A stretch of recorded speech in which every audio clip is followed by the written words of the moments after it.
All right, yo, what is going on, everyone? My name is Nick, or the Notorious Fantasy, and I'm back yet again today with Tyler Moss. We are wearing the same clothes as a few days ago. Obviously, we this is totally not all recorded in the same day. So, in this video, we're going to be talking about the running backs in the 2020 NFL Draft class, talking about Dynasty, talking about regular fantasy football, because maybe some of these guys might be good this year. Obviously, it depends on their landing spots. So, welcome into Tyler. You can say something yet again here. Yeah. Hey, guys. If you didn't check out our first video on quarterbacks, please go click that. That's going to be somewhere. I know you're going to handle that. I'm big on pushing rookie content. I like to do film studies. I think that speaks on prospects. Now I'm going to finally get into my combine rankings, how that affects it. Obviously, with quarterbacks, we were very lax on that. I don't see quarterbacks and their combine being very effective. I think film screams what they're able to do. But running backs and seeing their physical measurements is very important to me as well. So we're going to dive into that. Very excited to be back on here, man. Yep, definitely. This is going to be quite the fun time here. So we're just going to go right into it. No need to wait 3 hours. No need to throw an ad in here. There's no ads on here. Unless someone does want to sponsor me. Shout out to you, whoever wants to sponsor me. So let's Ray-Bans? Ray-Bans. Let's get some bands. All right. Now, number one here, we have a running back. Obviously, this is all running backs. Jonathan Taylor of the Wisconsin Badgers. Yeah. So stock up for him. I'll be talking about that. If you guys follow any of my other content, Taylor was my number 2 behind Swift for a while. The combine is where things just completely changed. I'll go ahead and shoot out some running back averages, and maybe we'll display that somewhere so you guys kind of understand where I'm coming out with these numbers. For 40 time, average running backs run about a 4.53. Bench is about a 20 rep. 35.1 vertical, 6.99 three cone. So those are the numbers we're really going to look at. Obviously, some other stuff is important as well, but really focusing on 40 bench and three cone. For Taylor, 4.39, so way outdid the 40 average. 17 bench reps, which for Taylor and his size, 226, 5'10", I would have liked to see a little bit more there, but I'm not going to hit him too hard on that because I think his running when in pads and when everything's put together, I think he's very, very solid at that. And his three cone was a 7.01, so right around that average. It was really the 40 time that screamed it. And obviously people were all over him the second that 40 time was released. I don't want that to weigh too heavily, but when I started looking back at film and looking at comparing him and Swift, I got to give the edge to Taylor. And we can look at the fact that he's taken a lot of beatings in his past efforts, but I think overall he's a very, very solid prospect. Everything's there. He developed pass catching this season, which was incredibly impressive and needed. Pass blocking's there. Running's incredible. Obviously eclipsed 2,000 yards back-to-back seasons, 21 touchdowns. The man's insane. There's nothing wrong with him. He is God. Yeah, he looks fucking amazing. He passes the eye test about 1,000,000 times. Your eyes are going to have orgasms when you watch his highlights. It's like crazy how good he looks on tape. Now, I think that Jonathan Taylor, to me, is also my favorite running back in this class. He would be my number one ranked. I used to have a guy that we're going to talk about next, ranked as my number one guy, but Taylor just seems to have it all down pat. Like you said, he's the fastest running back for the 40 time. Obviously, the 40 time, it doesn't tell you everything because, like some people say, you might run faster with the ball in your hands. It just makes you run faster. But I think that Taylor is definitely my favorite running back in this class. Yeah. And as far as segueing into Deandre Swift, I don't want people to think just because he drops to my number 2 that his stock is going down, in my opinion. I think his stock is still on the rise while Taylor jumped him. Ran a 4.48, so above the 40 average. Did not participate in the bench, no worries on that, and did not participate in the three cone. So really what I'm looking at is his 40 time, and obviously film screams what he's able to do. Very physical back, has the ability to switch within plays and within series is based on what's working on how he has to run, can be very elusive, but also can be that physical bruising back. So I think with his flexibility and how he's able to run with his size at 5'8", 212, so smaller than Taylor, he's just incredible in a lot of aspects, and he's obviously able to pass catch and pass block is why he's so high in my rankings. I think Swift is a very, very solid prospect going into the NFL. Yeah, definitely, guys. As you guys know, obviously, pass catching. If you're in a half PPR, PPR league, if your guy's not catching the ball, he's not going to do shit for you. You need the guys that are going to be catching passes. And in college, the guy who catches the ball maybe like 40 times, you might think, oh, that sucks. But in comparison to the NFL, that's amazing. That is very good. I don't know how many times Swift caught the ball this season, but I'm just saying that like stats like that are just crazy different. Like in the NFL, 100 is good or 100 is amazing, but in college, 40 is amazing. Now, is Swift and Taylor to you in the same type of a tier, or are you going to include some of these next guys in that tier? I want to say that the 1 and 2 tier of Taylor and Swift is where it caps out. But Hmm. I think when it comes to these running backs, I think draft dependency, draft capital, where they land is the most vital. And I think that's where we'll start seeing the development of tiers. But as for right now, there's a guy knocking on the door at number 3. And if you want me to go ahead and segue into him, we're going to go Cam Akers. Hmm. So, again, Florida fan, I'm a big truther on Akers. I think he's a very electric runner. Um, Even with limitations behind him, he's still able to do such incredible work. I think he had the 115th offensive line rank and still was able to go, I have the stat here, over 1,000 yards rushing. Can do it all in many facets. I think just an unfortunate breakdown and just crumbling of Florida State, which I do not hate, kind of hurt Akers. And I think once when he gets himself on a real NFL team with any talent at all, you'll start seeing why Akers is so electric in the eyes of analysts like us. Yeah, definitely. Honestly, guys like that who can produce with such shit lines to me is honestly just amazing. It's so beautiful when a guy who has a line that just doesn't do anything. They don't part like the Red Sea. They don't open up for you to run straight through.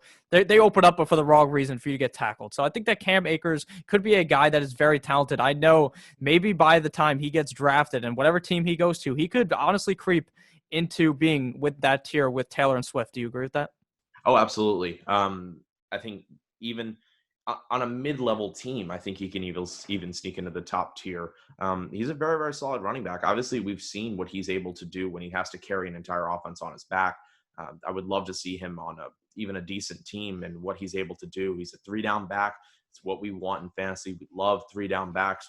You put him in a situation, he's going to run with it. Obviously, we look at some combine stats: 4.47, which is very impressive on the 40, obviously above the average. 20 reps on the bench, so right there where he needs to be. Did not participate in the 3-cone. No worries about that. Another guy whose stock is going up. That is good for obviously Akers. Akers is going to continue to rise. Now, obviously, I'm just going to pivot back real quick. Where do you think that Taylor and Swift go? Do you think that they're going to be first round picks? Because a lot of people I see have them going maybe at the end of the first round, or do you think they fall into the second round? Yeah, well, one of them is going to Miami. I think we have to see where teams jump on them, because I think the second we do see a team jump on them, there's going to start falling dominoes where you'll Hmm. see Swift fall off the board. You'll see Dobbins fall off the board. We'll get into Dobbins later.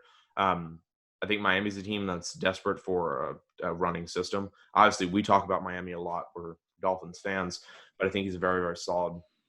That's a very solid landing spot for one of the two. Either way, I think they're both going to be forced into a workhorse kind of situation. Hmm. And I think there's a few other teams that are looking for running backs. Arizona has to clarify and clear up what they want to do with their system. Kenyon Drake could go back, but 8.9 or $8 to $9 million is what he's looking for, and they do not have the capital, Hmm. the money to do that. Obviously, they have draft picks though, so maybe they grab one of these running backs. But again, I think it's where dominoes start to fall when people want to jump onto a running back is when we're going to start seeing these guys come off the board. Yeah, definitely. Like you said earlier, you guys have to know that where they get drafted is very key to obviously how they're going to perform. If they're a day one, day two pick, they're going to be good. If they fall into the third day, they could end up being completely garbage because they just are not going to get the opportunity. So that is obviously something you need to be weighing into these guys. Say a guy, maybe one of these guys we talk about later, they get drafted in like the sixth round. You're probably fucked with that guy. Yeah. All right. We have some guys later on in our rankings who I think personally are better than where they're going to be drafted on. But we'll go ahead and segue into Dobbins. Dobbins hurt his stock a little bit. I do have his stock going down. Only participated in the bench. Put up a 23. Put up 23 reps. So very impressive in his physical measurables there. Something we haven't seen from him, which I liked. But outside of that, I mean, it's there's not much he added to his stock. and it kind of slipped with how well Akers, Swift, and Taylor did. Definitely. Honestly, if you bench 23 times, that's impressive. But that punter benched 25 times. So come on, Dobbins, what are you doing? Dude, punters are gods, man. That's all I'm going to say. Exactly. I think that Dobbins also could be a guy drafted obviously very highly. Some people project that Dobbins goes to the Dolphins. That's obviously something that we could see happen. That could be great for him. Now, obviously, Dobbins is a guy that is going to be many people's number 3. He will be ahead of Akers for many people. Not as many people are Akers truthers like me and Tyler over here. So what really sets Akers apart from Dobbins? Or do you think they're very close? Well, I kind of can give you a pro comp for J.K. Dobbins. You guys remember him, Doug Martin. Mm-hmm. I think a physical runner, uses his size well. I mean, Dobbins is 5'9", 209, so he's not the 5'7" or 5'8" what Doug Martin was, but staying low to the ground, being physical while also being speedy. Dobbins is still a good prospect, but I think when it comes to what Akers is able to do in every asset, I think Dobbins is I think he's a flexible back that can work all 3 downs. But I think when it comes to a guy like Akers can handle that workload a bit better. One thing that I do want to mention with Dobbins is his decline in stats from a mobile quarterback to a non-mobile quarterback. I know a few analysts have looked at that. When it comes to what he was able to do with name slipping me, the quarterback for Ohio State now, and what he was able to do with Haskins. Haskins and the other guy, yeah. Haskins last year. Obviously, the stats are completely jumped. I think he doubled his rushing yards. He had about 1,000 with Haskins, 2,000 this year with my goodness, Justin Fields. There it is. Justin Fields, yeah. And what he was able to do with him, very impressive. One little quick fun fact here: Jonathan Taylor and J.K. Dobbins finished with both the same amount of rushing yards and touchdowns, 2,003 and 21 touchdowns, which I was like, that's crazy. So that is crazy. So yeah, anyways, I think Akers has the more ability to be that 3-down kind of guy. And I think we'll see that when he goes to a team, whether or not he goes to a good team or bad team. Mm-hmm. And I think Dobbins is a little bit more dependent on spot. Yeah, you gave Akers comp to be similar to Doug Martin. Maybe he ends up just like Doug Martin in Tampa Bay. Essentially. Yeah. Now, number 5 here, we got the man with the same last name as you, Zach Moss. Probably not related at all, but that's okay. Zach Moss did not end up doing too hot in the combine. He ended up hurting his hamstring, as Adam Schefter reports. I think his pussy hurts because he ran so slow. What do you think? What a hot take here. I think if you look at film, I think the combines that he put up isn't going to hurt his stock. I have his stock staying still. I think we can kind of just toss out the combine and be okay with that. I think his film screams everything you need to know about him. Sure, late bloomer, but I think kind of being unknown helped him. Mm-hmm. Very, very solid running back. 235 attempts this year, 1,400 yards, 15 touchdowns. Did not fumble. All 4 years that he played, 712 attempts, 0 fumbles. I think that's huge. I think keeping the ball safe is huge for NFL teams. Mm-hmm. Obviously, we saw some issues in Seattle with that. And Carson, I think if you keep the ball safe, NFL coaches are going to willingly stand by you. And I think that's going to help Zach Moss in his future. Definitely. Obviously, where do you think do you think Zach Moss falls into, where do you think he gets picked? Like what round? I think he's a 3rd, 4th kind of guy, which isn't great, but I think he has the ability, which will show once when he's on a team, what he's able to do with his abilities. And I think he, like a guy like Carson, and I see him more as like a 4th round kind of guy. I would love for him to be in the 3rd, but like a guy like Carson, I think if a team goes with a running back, say like a Dobbins, and they get Moss as a safety valve, I think Moss definitely can outplay any running back in this class. You know, Taylor and Swift are kind of in their own tier, and Akers himself climbing into his own tier. But I think Moss is a very, very good running back that even without capital can show what he can do for a team in training camps and workouts and all that fun stuff. Yeah, definitely. Like you said, the tape really shows out for Moss. Obviously, like you said, the combine was not looking super hot for him. To me, the best way to judge how good a guy is going to be in the NFL is based upon what he looks like shirtless. Obviously, that's why DK Metcalf is so good. Absolutely. Yeah, you got to watch the best way also to learn is you watch the highlight tapes. You know, they never show the bad plays. They make everyone look great. So that's what I watch. Yeah, and I think it's absolutely vital to look up specific game film where you're seeing every single play. Highlight reels are fun. They I kind know, of I'm kidding. I know I'm not busting on you, but I'm just mentioning for people trying to learn about these prospects, it's so important to watch full game film. You get everything about it. I want to see, seeing 30-yard plays is awesome, but I want to see what these guys are able to do when they have nothing generated for them and they fight for 2 or 3 yards. I want to see what kind of dog they have in them to get these kind of yards and to be physical and to fight for everything. That's what I look for in running backs. Yeah, a lot of those tapes also show you how good they are at protecting, like at blocking. Oh, definitely. No, I'm huge on pass blocking. Obviously, if you see my first few guys, some solid pass blocking in them, I scream that, especially with these prospects we get down towards the end on. You got to be able to pass block because that's going to keep you on an NFL roster more than anything else. Your speed is fun, but if you can protect your quarterback, coaches are going to like you. Definitely. I think that blocking, like you said, is so important in the NFL. If you can't block, then some coaches will just they hate you. They'll just take you off the field. You screw it up. Your quarterback gets sacked. It's all your fault. Some coaches hate you for that. And none of these guys so far seem to have fumbleitis like Chris Carson you talked about before. So none of these guys seem like they'd get yanked from any of these games. Yeah. Well, segueing into my number 6, obviously we haven't heard a name yet, and he's not at 6 either. We'll get into him later on. But Keyshawn Vaughn is my number 6. Now, this is a guy who I think is going to be about a 5 or 6 round pick. But again, like Zach Moss, will do numbers for fighting for his position on a team. Obviously, around the 22.5 age range, which it hurts. But I think when we're looking at it in Dynasty and in just redraft, we're looking for productivity now. As much as, especially in Dynasty, I participate in a lot of leagues. As much as I want to look at, projecting 7 years in advance, I want to look at what's going to help me right now. And I think with Vaughn, he's very, very talented in what he does. I just put out a video with him against the LSU in the LSU game. Some very solid stuff for him that I saw. And I think film really helps his case. Did participate in the combine, ran a 4.51, so above the 40. 15 reps, wasn't huge, but he's not really a strong guy, but he uses his body really well when you see him in tape and how he runs.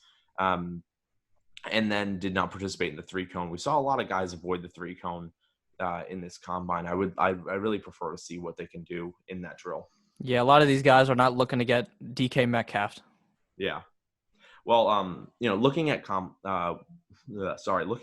Vaughn and his tape, I know a lot of people probably haven't seen him. The kid out of Vanderbilt, 5'10", 214, so not a guy that people are watching a lot of film on. But I think what screams at me is he's not an easy running back to get down, even with his size and his strength that's shown in the bench. I think he's one of those outliers that shows that he can be very strong without needing a very good bench. Really physical, hard-nosed player, and has some electric breakaway speed, as we saw in the LSU game. And then finally, what's most important to me is the effort he puts in all assets, specifically his pass blocking. He fights for protecting his quarterback. Not that many guys are going to block one guy and then dive out of the way to protect his quarterback from getting hit on the blind side, like I saw with Vaughn multiple times in the film that I watched with him. That's the kind of hard worker that NFL coaches are going to want on their team. And I think while we really love capital, and capital helps immediate success, I think if you have a guy that's going to fight for every person on the team and fight for his position in the long run, that's going to get him to stay on rosters, and it's going to get him more opportunity.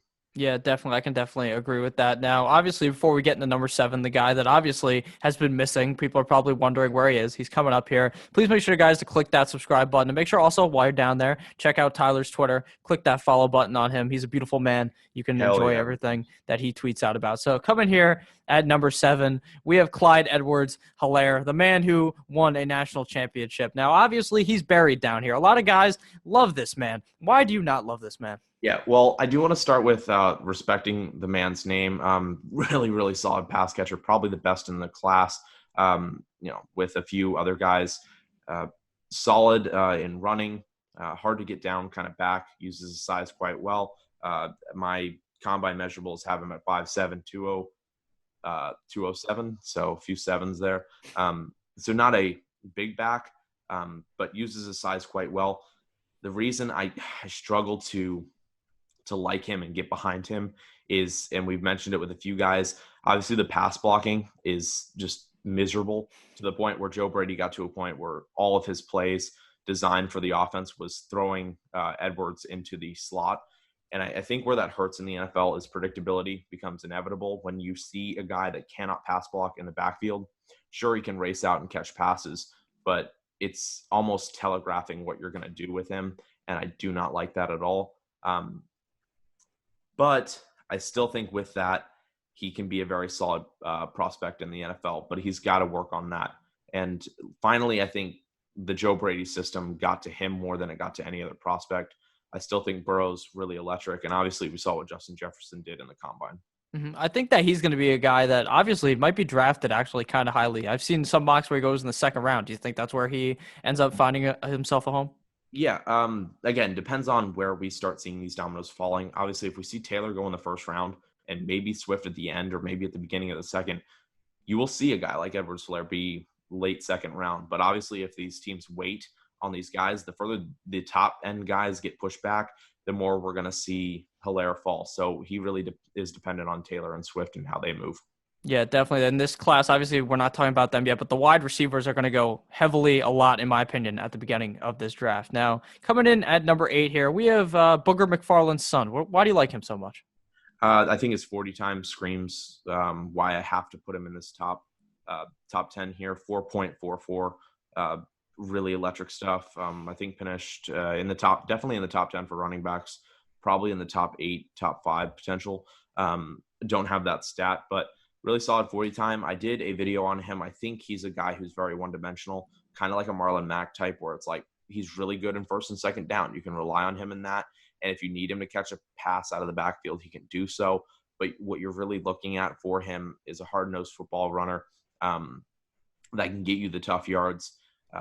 Lateral quickness sometimes is a struggle, but again, when he's running downhill, he does quite well with his size. Yeah, definitely. Like you said, McFarland is the 1, 2, 3, the fourth highest or fastest 40 runner, obviously right behind of Raymond, Evans, or Darrison and Jonathan Taylor. So, what do you think that he could have any potential to not be drafted so far back? Because obviously, if you see his hair, you think he looks like a cool looking guy. You think he looks good, but what about his tape really like excels to you?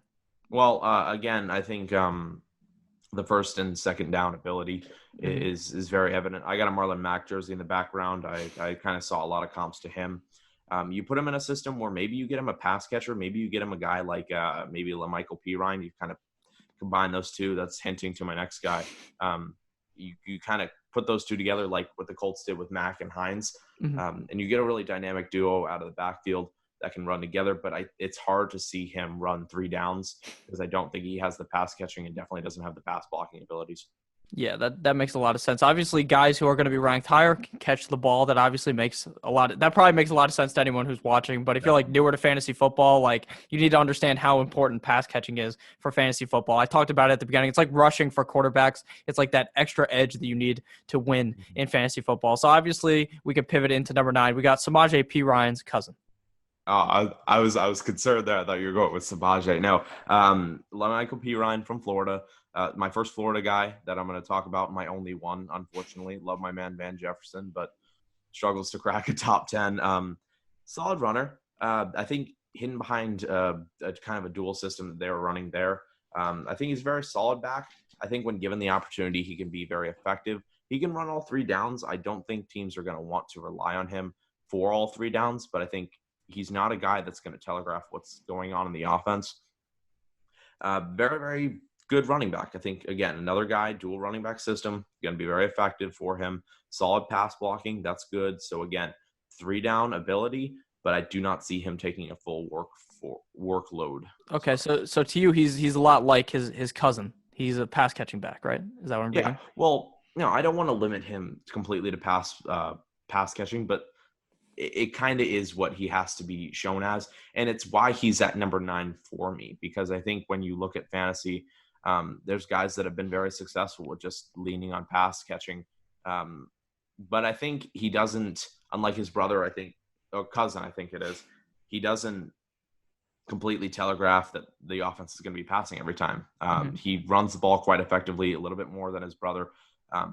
So I'd be excited for an NFL team to grab him and kind of comp him with another guy.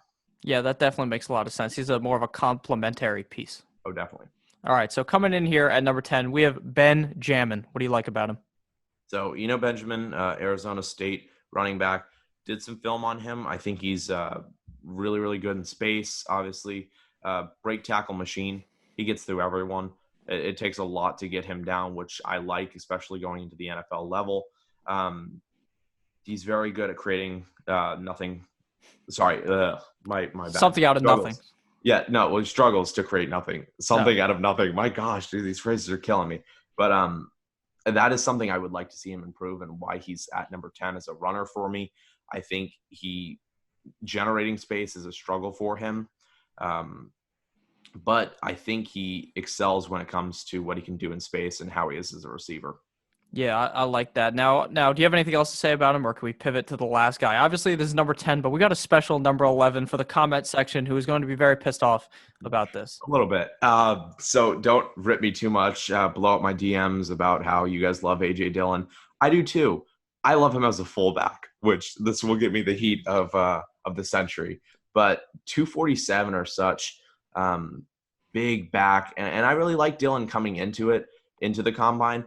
Not enough to place him in my top 10, but I think as a really physical runner, and then somehow putting up, his 40 time, it escapes me right now, but somehow what he was able to do in that 40 time was pretty remarkable.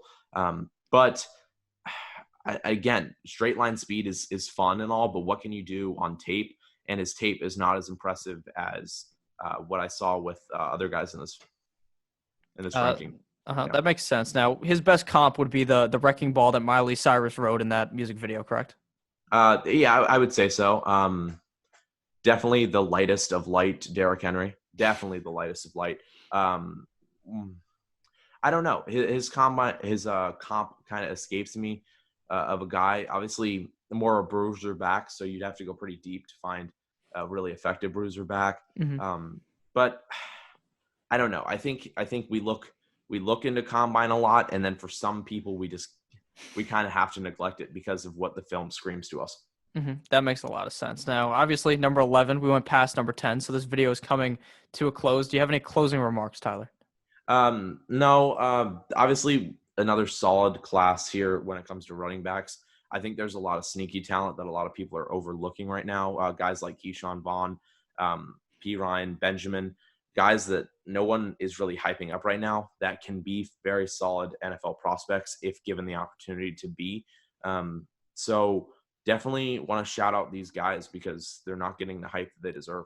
Mm-hmm. Yeah, a lot of these guys, if you watch any type of podcast, you're not really hearing about any of these guys. Yeah. So that's about it for my running backs. Again, solid class. I'd be very excited to see where a lot of these guys go. I think my rankings are going to adjust a lot based on that. But yeah, no, excited to see what this class is able to do.